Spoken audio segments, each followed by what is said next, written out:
Hello అండి, అందరికీ నమస్తే. ఈరోజు మన వీడియోలో ఒక tasty and spicy chicken pulao recipe చూడబోతున్నాం. It is one of my favourite recipe. నేను చాలా రెగ్యులర్గా ఈ పులావ్ని చేస్తూ ఉంటాను. చాలా సింపుల్గా చేసుకోవడంతో పాటు ఎంత టేస్టీగా ఉంటుందంటే నేను చెప్పినా మీకు అర్థం కాదు. మీరు ఒక్కసారి ట్రై చేయండి, మళ్ళీ మళ్ళీ చేస్తూనే ఉంటారు, అంత బాగుంటుంది. ఈ పులావ్ని తయారు చేసుకోవడానికి చికెన్, కొత్తిమీర, పుదీనా అందుబాటులో ఉంటే చాలు. మిగతావన్నీ రెగ్యులర్గా ఇంట్లో వాడుకునే వస్తువులతోనే మనం ప్లాన్ చేసుకోవచ్చు. ఈ రెసిపీ చేసుకోవడానికి కేజీ రైస్లోకి హాఫ్ కేజీ చికెన్ సరిపోతుంది. కేజీ రైస్ చేస్తే కనుక దాంట్లోకి ఒక 10 పచ్చిమిర్చి పడుతుంది. మేము ఇంకా స్పైసీగా తింటాము అంటే ఇంకొక 2-3 పచ్చిమిర్చి ఎక్స్ట్రా కూడా వేసుకోవచ్చు. ఈ కొత్తిమీర, పుదీనా, పచ్చిమిర్చి కలిపి పేస్ట్లా చేసుకొని పక్కన పెట్టుకోవాలి. మనం ఈ పులావ్ చేసుకోవాలి అనుకున్నప్పుడు ముందు రోజు రాత్రే చికెన్ తెచ్చేసుకొని నీట్గా వాష్ చేసుకున్న తర్వాత కొంచెం సాల్ట్ కలుపుకొని ఫ్రిడ్జ్లో పెట్టుకొని ఉంచుకోవాలి. అప్పుడు ముక్క మెత్తగా ఉడుకుతుంది, టేస్ట్ కూడా చాలా బాగుంటుంది. మనం చికెన్ అనేది మీడియం సైజు పీసుల కింద కట్ చేయించుకోవాలి. ఒకవేళ ఏవైనా పెద్ద ముక్కలు కనుక ఉంటే మనం చాకు పెట్టి ఘాట్లు పెట్టుకొని వాటంతటికి సమానంగా ఈ పేస్ట్ అనేది అప్లై చేయాలి. దీంతోపాటు 1 కప్పు పెరుగు కూడా యాడ్ చేసుకుంటే మరింత టేస్టీగా ఉంటుంది. పెరుగు పుల్లటి పెరుగు అయితే ఇంకా బాగుంటుంది.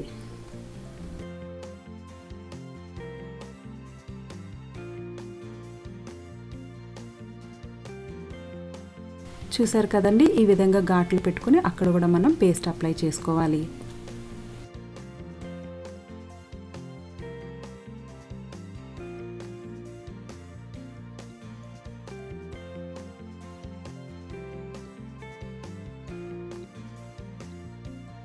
ఈ విధంగా పేస్ట్ మొత్తం కలిపిన తర్వాత 1 కప్పు పుల్లటి పెరుగు కూడా యాడ్ చేసుకొని 1 గంట పాటు పక్కన పెట్టుకుంటే సరిపోతుంది.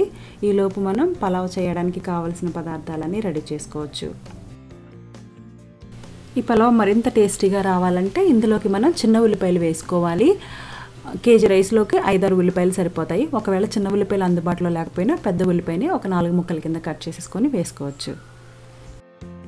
ఈ పులావ్ని మనం ప్రెషర్ కుక్కర్లో చేసుకోవచ్చు, లేదంటే విడిగా పాత్రలో కూడా చేసుకోవచ్చు. దానికోసం ముందుగా ఒక 3 టేబుల్ స్పూన్స్ ఆయిల్ వేసుకొని 5-6 ఉల్లిపాయల్ని సన్నగా పొడవుగా కట్ చేసుకొని ఫ్రైడ్ ఆనియన్స్ రెడీ చేసుకోవాలి.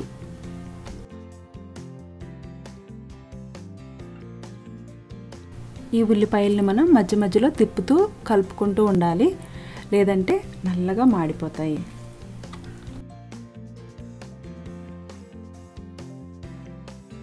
ఈ విధంగా ఫ్రై అయిన ఆనియన్స్ని మనం తీసి పక్కన పెట్టుకోవాలి.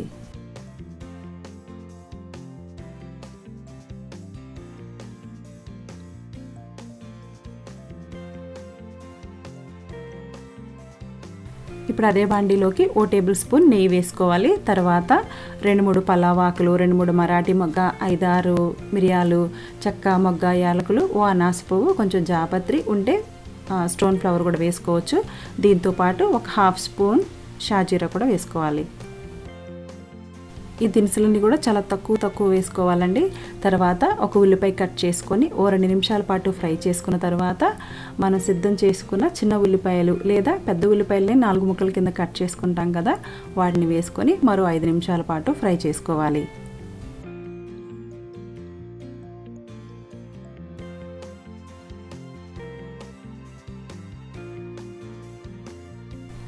ఇప్పుడు ఇందులోకి 1 టేబుల్ స్పూన్ అల్లం వెల్లుల్లి పేస్ట్ వేసుకొని 2 నిమిషాల పాటు ఫ్రై చేసుకోవాలి.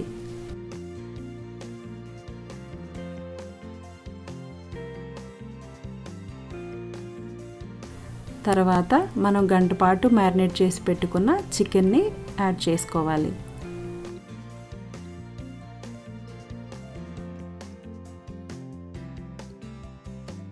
ఇప్పుడు మనం మూత పెట్టుకొని 10 నిమిషాల పాటు మీడియం ఫ్లేమ్ మీద ఫ్రై అవ్వనివ్వాలి. 10 నిమిషాల తర్వాత చికెన్లో ఉన్న వాటర్ అంతా బయటకు వచ్చేసి ఈ విధంగా ఫ్రై అయి ఉంటుంది. తర్వాత 1/2 టేబుల్ స్పూన్ ధనియా పౌడర్ వేసుకొని ఒకసారి కలుపుకోవాలి. ఇందులోకి 1 table spoon red chilli powder add చేసుకోవాలి.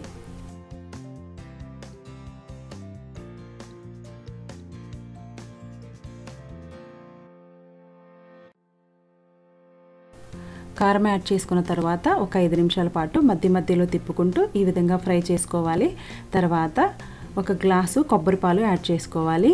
ఈ కొబ్బరి పాలు అనేవి కొబ్బరిని చిన్న చిన్న ముక్కల కింద కట్ చేసుకొని మిక్సీలో గ్రైండ్ చేసుకున్న తర్వాత వేడి నీటిలో వేసుకొని మనం పిండుకుంటే కొబ్బరి పాలు రెడీ అయినట్టే. ఈ కొబ్బరి పాలు యాడ్ చేయడం వల్ల రుచి అనేది మరింత పెరుగుతుంది. ఈ విధంగా మొత్తం అంతా కలుపుకొని మూత పెట్టుకొని ఒక 10 నిమిషాల పాటు ఉడికించుకోవాలి. అదే ప్రెషర్ కుక్కర్లో అయితే 3 విజిల్స్ రానివ్వాలి.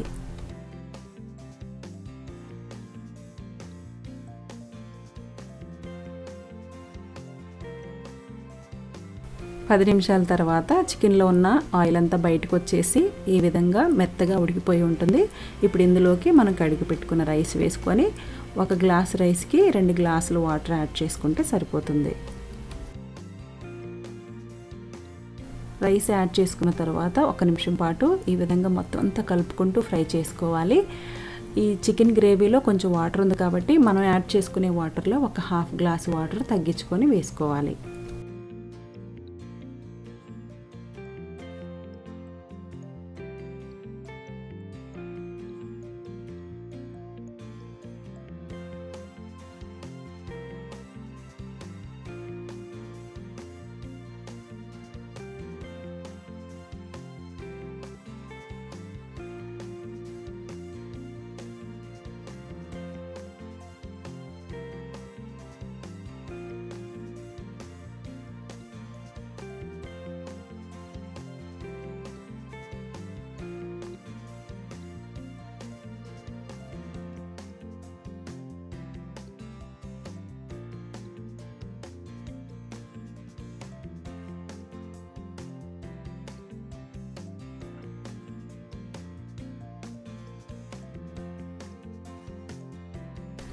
వాటర్ యాడ్ చేసుకున్న తర్వాత మొత్తం అంతా ఒకసారి కలుపుకొని సాల్ట్ని అడ్జస్ట్ చేసుకోవాలి. సాల్ట్ కరెక్ట్గా సరిపోయింది అనుకున్నప్పుడు మనం ఫ్రై చేసి పక్కన పెట్టుకున్న ఫ్రైడ్ ఆనియన్స్ కొంచెం వేసుకొని మూత పెట్టుకొని దానిపైన ఏదైనా ఒక బరువున్న వస్తువు పెట్టుకుంటే ప్రెషర్ అనేది బయటికి పోకుండా ఉంటుంది.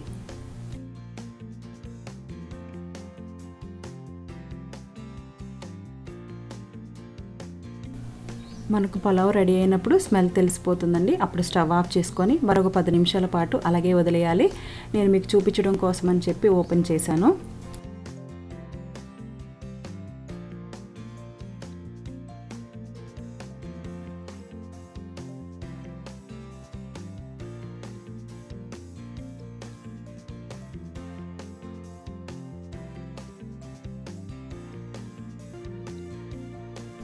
ఈ పులావ్ని మనం బాస్మతి రైస్తో కూడా చేసుకోవచ్చు. నేనైతే రెగ్యులర్గా మన ఇంట్లో వాడుకునే రైస్తోనే చేసేస్తానండి.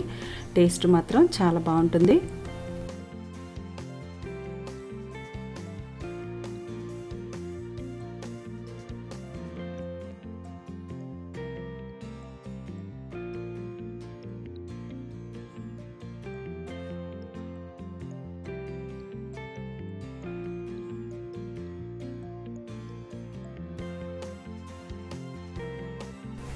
ఇప్పుడు కొంచెం నిమ్మరసం యాడ్ చేసుకొని మనం ఫ్రై చేసి పక్కన పెట్టుకున్న ఫ్రైడ్ ఆనియన్స్ యాడ్ చేసుకొని పైన కొంచెం కొత్తిమీర చల్లుకొని మూత పెట్టుకొని ఒక 5 నిమిషాల పాటు అలా ఉంచుకుంటే ఆ ఫ్లేవర్ అంతా రైస్కి పట్టేస్తుంది. అప్పుడు మనం వేడివేడిగా మన చికెన్ పులావ్ని సర్వ్ చేసుకోవచ్చు.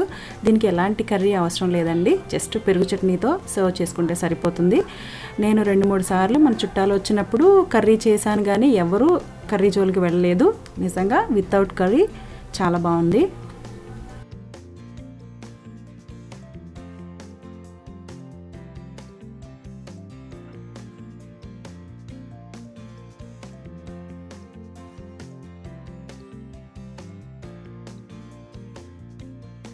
చూసారు కదండి ఎంత సింపుల్గా మన చికెన్ పులావ్ అనేది రెడీ అయిపోయిందో. రెసిపీ నచ్చిందని అనుకుంటున్నాను. తప్పకుండా ట్రై చేయండి. మీతో పాటు మీ ఫ్రెండ్స్ అండ్ ఫ్యామిలీ మెంబర్స్ అందరికీ షేర్ చేయండి. మన ఛానల్ ఎవరైనా ఫస్ట్ టైం చూస్తుంటే తప్పకుండా లైక్ చేయండి, సబ్స్క్రైబ్ చేసుకోవడం మర్చిపోవద్దు. మరొక మంచి రెసిపీతో మళ్ళీ మీ ముందుకు వచ్చేస్తాను. అంతవరకు సెలవు మరి. నమస్తే.